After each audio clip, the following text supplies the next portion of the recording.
Myriam, j'espère que vous allez bien. La vidéo d'aujourd'hui va rentrer dans une série que je vais appeler « J'ose en parler ». Vous allez comprendre pourquoi. Mon titre aujourd'hui est « Mon fils m'a annoncé son homosexualité ». J'ose en parler. Nous avons reçu plusieurs emails avec des mamans qui avaient les mêmes réactions. Mon fils m'a annoncé cela, ma fille m'a annoncé cette nouvelle. Comment est-ce que je dois réagir? Qu'est-ce que je dois faire? C'est une question légitime.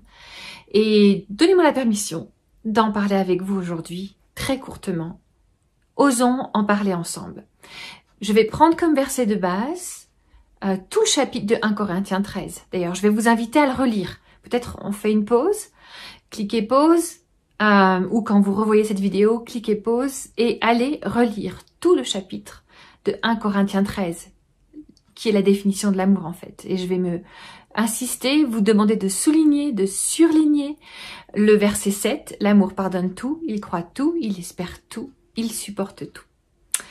Pourquoi? Parce que je voudrais que le mot-clé de cette vidéo soit le mot amour. C'est vrai que c'est compliqué, il y a des nouvelles comme ça qui nous secouent à l'intérieur jusqu'au plus profond de qui l'on est. Mais j'aimerais que vous puissiez être inspirés par l'amour de Dieu pour nous en fait. L'amour parental n'est pas basé sur la performance de notre enfant, sur ce qu'il fait de bien ou de pas bien, etc. C'est un amour inconditionnel. L'amour du Père envers nous est inconditionnel. Donc j'aimerais que vous basiez votre façon d'aimer votre enfant sur la façon avec laquelle Dieu l'aime en fait. Et Dieu nous aime, et Dieu t'aime. L'amour inconditionnel va vous permettre de continuer de regarder votre enfant avec les yeux qu'il a besoin de voir en vous. Il ou elle a besoin de sentir cet amour, quelle que soit cette décision et son choix de vie en fait. Rien de ce que votre enfant devenu adulte ne pourra faire ne peut changer cela. C'est une phrase qu'on a souvent dite à nos enfants. Rien de ce que tu pourras faire ne changera mon amour pour toi. Tu ne peux pas ajouter ou enlever à mon amour pour toi. Tu es mon fils, dans notre cas, tu es mon fils ou ma fille, peut-être dans ton cas, et rien de ce que tu peux faire ou ne pas faire ne peut changer cela. Je continuerai de t'aimer. C'est une bonne attitude de cœur, parce que ça va vous permettre d'aller plus loin avec lui ou avec elle. Bien sûr, vous pouvez conserver des règles qui sont propres à votre foyer, à votre maison. En disant par exemple, quand tu viens chez moi, je te demande de ne pas partager la chambre avec ton conjoint. Je te demande de respecter ma position de foi, ma conviction, tu connais mes valeurs. Je te demande quand tu viens sous mon toit de respecter cela, comme moi je respecte qui tu es et tes choix de vie. Donc vous pouvez garder cette zone où vos valeurs sont renforcées, respectées aussi. C'est un amour mutuel et un respect mutuel que l'on met en place en faisant cela, avec des mots qui inspirent la douceur et qui restent sur cette note de « je t'aime mon fils, je t'aime ma fille », quels que soient tes choix, quelles que soient tes décisions. Mais je te demande le même amour et le même respect en retour quand tu viens chez moi. Je voudrais que tu respectes mes valeurs et respectes les règles de vie dans ma maison. Je vous encourage à accepter la personne que votre fils ou votre fille a choisi d'aimer. C'est vrai dans tous les cas d'ailleurs. Ça c'est une astuce de belle-mère. Le mot est vraiment pas beau en français. Mais c'est une astuce de belle-maman. Si votre enfant a choisi d'aimer telle ou telle personne, eh bien c'est un critère suffisant pour que vous aimiez cette personne aussi en fait. Faites confiance au choix de votre enfant, faites confiance au cœur de votre enfant et surtout c'est une grande preuve d'amour que de choisir d'aimer la personne qu'il ou elle aime. Donc ça c'était quelque chose que vous pouvez partager, lui dire, même si votre fils ou votre fille de toute façon connaît très bien votre position par rapport à ses choix de vie. Rien de cela ne vous empêche d'aimer la personne.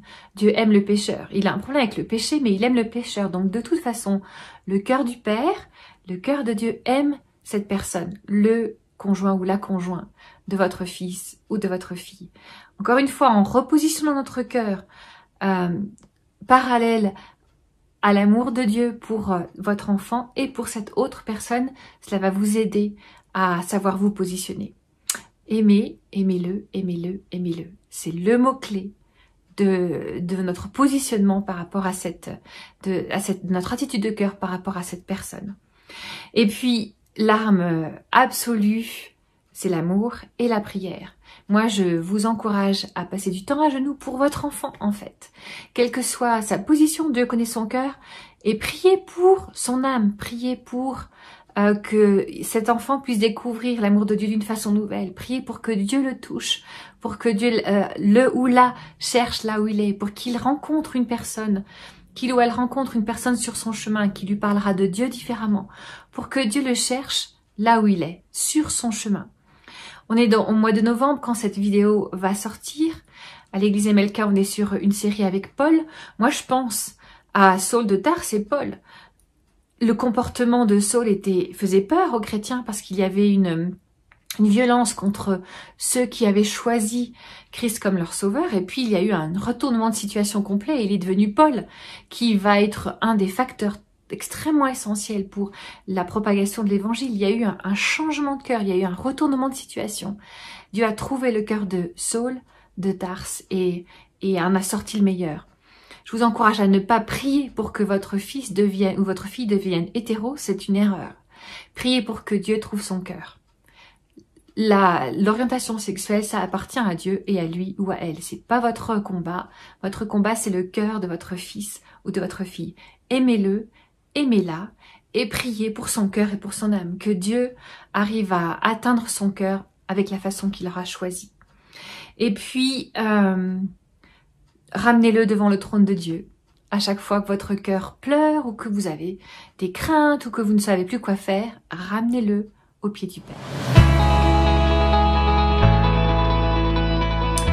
Alors, mon défi de la semaine.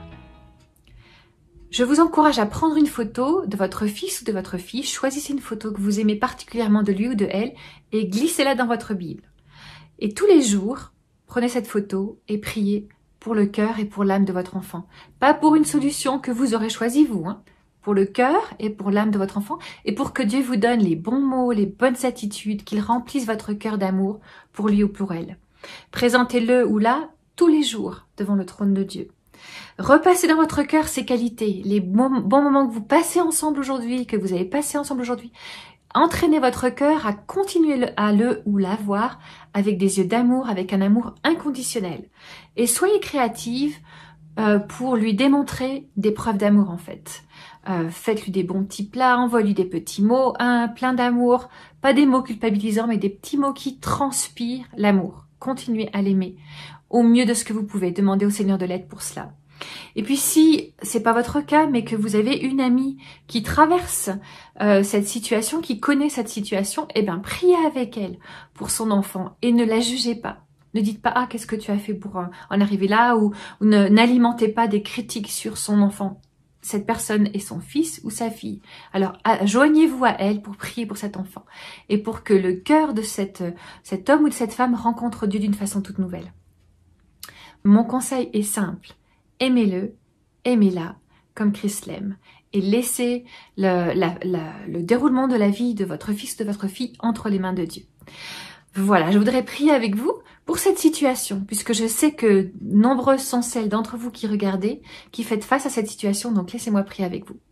Seigneur, tu connais mon amie et ma sœur qui a le cœur qui saigne et qui pleure parfois face à cette révélation de son enfant. Seigneur, je te demande de changer sa perspective, de lui donner de voir avec un amour tout nouveau son fils ou sa fille et de lui donner de l'aimer avec l'amour qui vient de toi. Seigneur, merci de traverser cela avec elle, d'être là pour ce jeune homme ou cette jeune femme.